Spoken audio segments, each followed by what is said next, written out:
Hey again, everybody. It's Dr. Tim Newton with Inspire Movement Physical Therapy, specializing in holistic manual therapy, preventive care, and ergonomic solutions for you, your family, and your organization.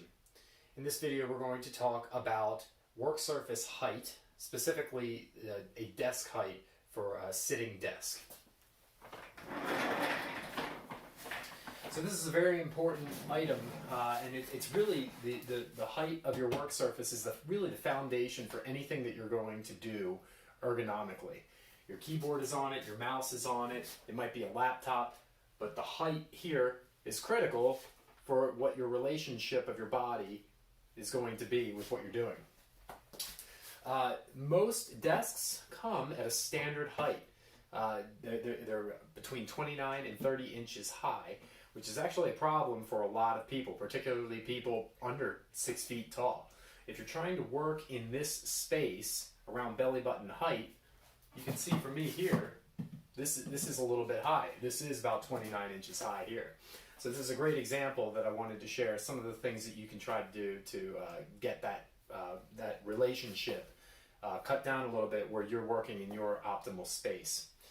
So the first option is the most expensive, but it's going to be the best for you, is to invest in a sit-to-stand desk. And you're asking me, why sit-to-stand? We're talking about sitting. It's because it's adjustable. And it can go up, of course, to get to a standing height, but it can also come down to a height maybe a little bit lower than where you are currently. If this is about 29 inches, you're going to want to have it go a few inches lower than that, probably even down toward, the best ones are going to get down toward that 25-inch height. That's right around here. I'm about 5'9", 5'10" on a good day, and my sweet spot is around that 25, 26-inch height. It seems pretty low, and technically that's, school children desk height, but that's where I'm the most comfortable in my space there. So I've got a little bit of ground to cover here. And how do I do it? So this is where, if you're not going to invest in that, you want to figure out what you can do. The first one is, and a lot of people honestly don't do it, is to bring your chair height up a little bit. Go and find the little lever on the side of your chair, whichever side it is, and get the chair to come up a little bit. Now, the issue that you'll run into here is maybe some clearance. So you're going to have to kind of balance that out. If you're bumping up into the desk by bringing the chair up to a higher height, that solution will not work, but it will cut down the difference right there. So for me, I'm in a much closer relationship here.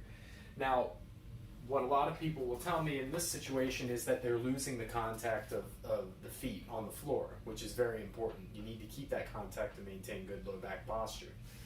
If that happens, if you're losing that contact, what you can do is get some kind of a small stool or footrest, maybe even start with just a few, like a ream of paper or something like that, just to get your feet planted and maintain that contact with the ground so that when you bring yourself up, you don't lose your feet on the earth.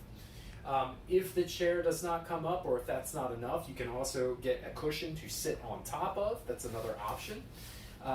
The problem with that might be that you're going to lose a little bit of the firmness that you need to maintain a good sitting posture. And you want to make sure that those contours of that cushion feel appropriate. You don't want it to be too soft or too hard. You want it to be supportive and get you into the right position. So those are the starting points. You got to get that relationship with your work surface as close to perfect as you can, because everything else comes from there. The chair positioning, and of course keyboard, mouse, and monitor. So that's where you get started. You want to make sure that you've got this squared away. That's a good first step in any home ergonomic setup or office ergonomic setup. So I hope that was helpful. Thank you everyone for watching, and have an inspired day.